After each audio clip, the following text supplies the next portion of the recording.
Unsee the Future.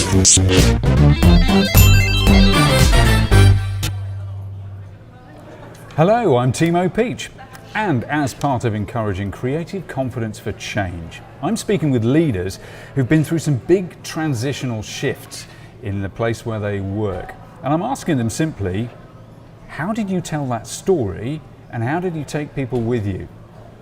Today, I'm very happy to be joined by Nella Pang, founder of Omega RE. Hello, Nella. Good morning. Thank you so much for joining me on the show today. Yeah, thank you for having me. Pleasure. So let's orientate our audience. You work in the property sector. What is Omega RE? So I'm a commercial chartered surveyor. So I'm supporting businesses throughout the whole of the UK with their growth or consolidation. So we support businesses by negotiating their lease requirements. So ultimately, we've got clients that are one-man bands that are just trying to test the water, getting out of their homes and looking to take space within a co-working environment versus Zurich Insurance, for example, with 150,000 square feet looking to consolidate to adapt to hybrid working. And then we've got industrial occupiers that are looking to grow their business. So we are looking to take 60 industrial units over 5 years. Okay. So yeah, the industrial market is pretty wild at the moment. So you've described a very wide spectrum of types of people you will be dealing with. But I remember when we last spoke, I was a little bit kind of judgy, sniffy or incredulous at the idea that somebody in the property sector will be quite so passionate about sustainable futures, as you clearly are. So I think before we describe more about the impact on your work, what was the big moment of change for you personally that set you down that road of thinking about sustainability so much? Yeah, so I come from a corporate background, so I was with Jones Lang LaSalle, so I used to run the agency team there. Right. And again, they had 400 researchers that kind of back the... We joked earlier, didn't we, about 400 researchers will be very nice to have to hand. That's a lot of resource. Exactly. And then in 2019, I gave birth to my son. Right. And then 9 months later, they said the pandemic hit and actually they decided that to close the office. So they actually asked me to go and work in London, and it then gave that shift. It was like, well, I'm a new mum, what do I want to do? Do I want to be home with my son or do I want to be travelling long hours? And actually before going on maternity, I was doing acquisitions across Europe and the Middle East. Okay, a lot of air miles and travel and time. Yeah, exactly. And a lot of, I get FOMO, I think it is. Okay. So I'm just like, I can do this, I can do everything. But ultimately, they closed the office and then they said, I had that one client that said, if we go out on your own, we'd back you. Ooh, that's how you need the one client if you're going to take a leap, right? Exactly. So you've kind of got this this carrot kind of dangling right in front of you. So it's pretty easy. And then JLL gave me the redundancy money, so I knew I had 12 months as a clear runway to make it work. So I launched the business on the 1st of December. 20 days later, I found out I had skin cancer. Okay. So for me, everything shifted. It really it brought home about what am I leaving behind for my son? What is going to be my positive legacy? What are people going to write about me when I die? Okay. It got quite dark, but ultimately, I have this tendency to suppress emotions and just throw myself into work, and it's just all kind of spiraled from there. And then I've now gone on this journey where actually that whole sustainability agenda, a lot of consumers, clients, we all want to know like what we're eating. We'll all have Fitbits or a measuring device to kind of monitor in terms of how many steps we're doing. So ultimately, that whole sustainability is more than carbon reduction. It is. It's about communities. How do we bring forward sustainable developments and actually make a positive change?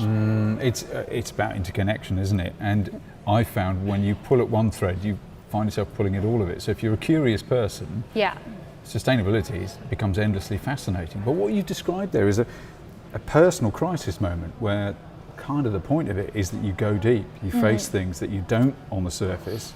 So you are personally relating to what's happening, the principle that's happening to us as a global community on Earth, right? Yeah, Absolutely, and I think at the end of the day, people want to do business with people.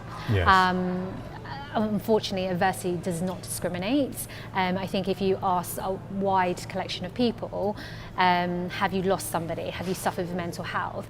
Are you going through an illness or whatever it is? There will be majority of the room that will put up, that will be able to relate to that. And I think when I launched my business, it was very much, let's drop the professional mask, let's actually be vulnerable and actually start relating and connecting with clients that care about who they're actually doing business with.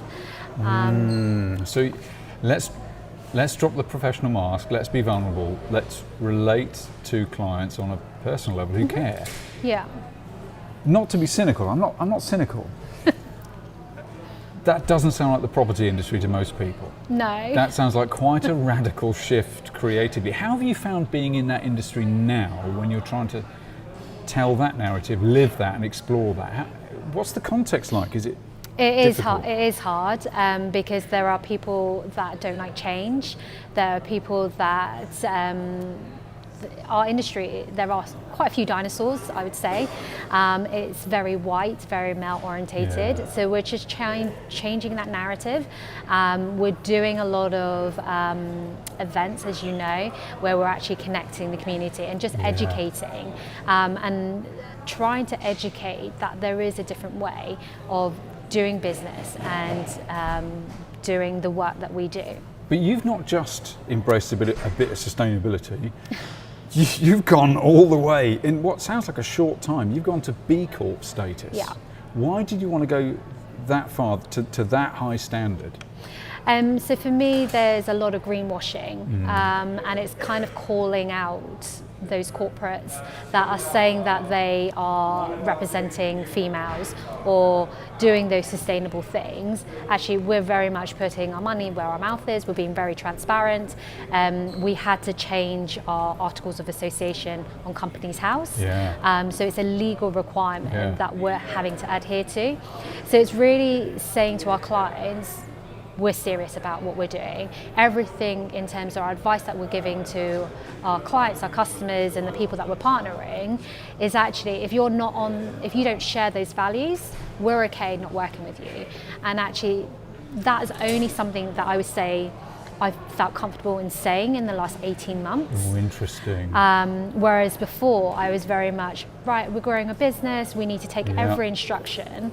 And actually, that is not the right way, because ultimately we're kind of working to live or living to work. Like, where do you fit in that balance? Was it liberating to be able to say that? Oh, absolutely. It is, isn't it? Yeah. You've got to have enough money in the bank. You've got a foundation for your confidence. But, but even as a sort of leap of faith based on your values, that's, I think, going to pay off, isn't it? Yeah, I hope so. But I'm also okay. And feeling comfortable in myself that we're doing the right thing for our industry. Ultimately, RSCS, which is our governing body, that is a very white, male dominant industry. And I sit a part of the RSCS commercial property panel, and that is feeding in what's actually happening on the ground, because ultimately they need voices like mine to make those changes, because otherwise it just stagnates. Well, yeah, so I mean, that's great that you've moved in there, you're influencing the future there directly. How have they found that to appoint you onto that board? Because it's, on the one hand, they can start to look like they're doing something positive, but in terms of culture and actually then accepting and living into the change of having you there, your voice, how have you found that? Are they accommodating? Do they listen? Yeah, they've been really supportive with me. In terms of an SME going out on their own from a corporate background, and there are so many companies doing the same thing that actually they've helped in terms of social media. They've done interviews and articles, but actually in part of that panel, we are 50-50 gender balance. We've got people from across the globe that are part of this panel, because ultimately RCS is a global organisation that you need people from different perspectives. And I don't come from a line of surveyors like a lot of my colleagues do, and there's nothing wrong with that, but actually we have to make sure that we're supporting the end user. And the end user, when we talk about developments, the built environment, the end user could be somebody that's living on a council estate, right? Or it could be a charity or volunteering, whatever it is. They don't have to look exactly like you. So without a diverse workforce, how can you create change if you don't have leaders from those backgrounds? You've got to know what you don't know from a strategic point of view. You're tapping into the implication there of the recruitment crisis growing and growing, which is generational. Yeah. But you're describing a very holistic worldview there, which I guess is, I mean, that's sustainability, right? But you seem to embody it very naturally, to think, well, the end user doesn't have to look like you even. They might have money, there might be somebody on a council estate. Doesn't matter, they're a human being at the end point. Yeah. I don't hear property people talk about that very readily, but are you finding colleagues you're finding a tribe who feel the same way, presumably? Yeah, definitely. And again, it's just finding those partners that think like you, not necessarily like you, because different is also good, but have similar values where you want to create change and positive change. Like I said, I am an Asian woman, a mother of two. I don't come from money, so it's actually, okay, well, how do we get the next generation to learn about my industry so that we can create a more sustainable living? And I've also just done the sustainability in real estate at Cambridge University. Oh, wow. I mean, of course you have. Of course you have, Nella. I mean, you're so impressively energised. I really look up to people like you who keep moving. But has this experience changed you personally? Yeah, I think children has changed me. Yes, right. When you think that you don't have time, it's amazing because technology has advanced so quickly that the whole COVID was a whole silver lining for me, because it set a level playing field, right? Men were at home, men got to experience what it was like to run a household and work at the same time with kids in the background. What's this new thing of learning to run a home? Yes, diddums. But you're right, it's put us all on an equal playing field, and those who were used to going to the office, how do you manage your head when you can't do that? Yeah, exactly. But what it also gave me is that I went back to work with my second after 8 weeks. But all of our reports that we write, all our marketing, I can do that from my phone. So every 2-3 hours that I was getting up to breastfeed, I would be finishing off a report, or I was finishing off a social media, and that can then just be pushed from your phone. So the power of the technology of having it all in one hand. It's unlocking it a bit, isn't it? But then it's allowing women that are juggling family and working to actually get back into the workforce. Obviously, I'm not advocating that everyone needs to go back into the work environment after 8 weeks. It's personal choice.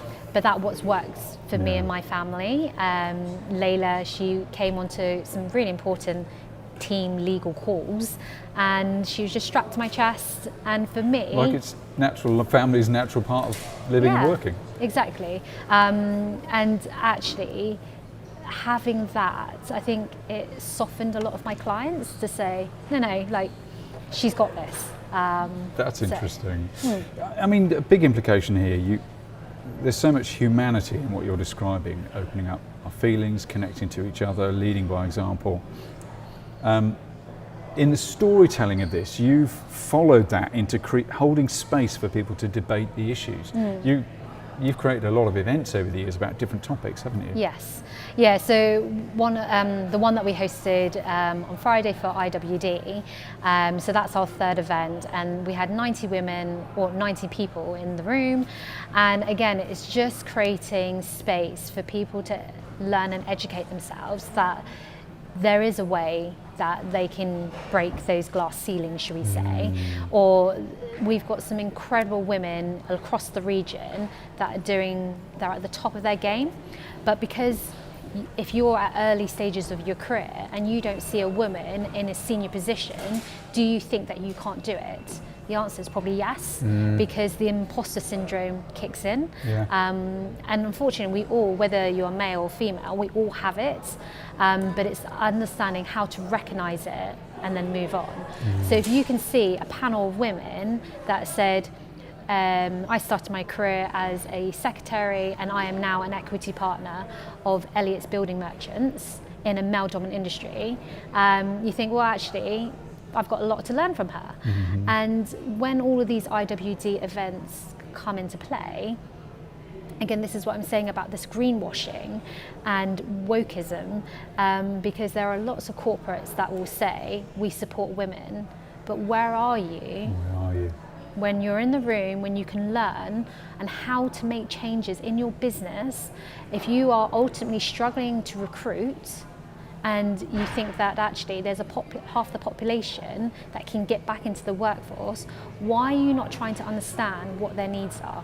Why are you not trying to understand what the challenges that they face to incorporate it and create environments that they can come back into the workforce? Do you put child facilities in place? Do you create sensory maps within your office building for women that are going through menopause, so that you've got one floor that is heated much cooler than another floor, for example? Yeah. For people that have got autism, or they've become comfortable with working from home, and they're actually being forced to come into the working environment, do you create space for them that they don't have to work in an open plan office and they do have quiet areas that they can actually do focused work? Are you creating that? Are you paying attention? Are you paying attention? Are you listening? Are you trying to trying to understand? Yeah. I want to ask you finally then, what are the opportunities and for the property sector to transform? What are the opportunities for business? What's your vision of the future? Oh, that's a difficult one, isn't it? It's a big question, deliberately.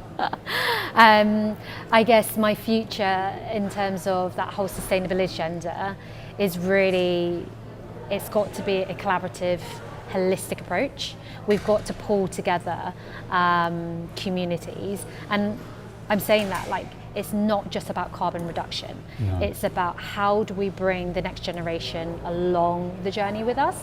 Because ultimately you've got corporates that are saying, we are going to plant so many trees. I was like, okay, are you offsetting?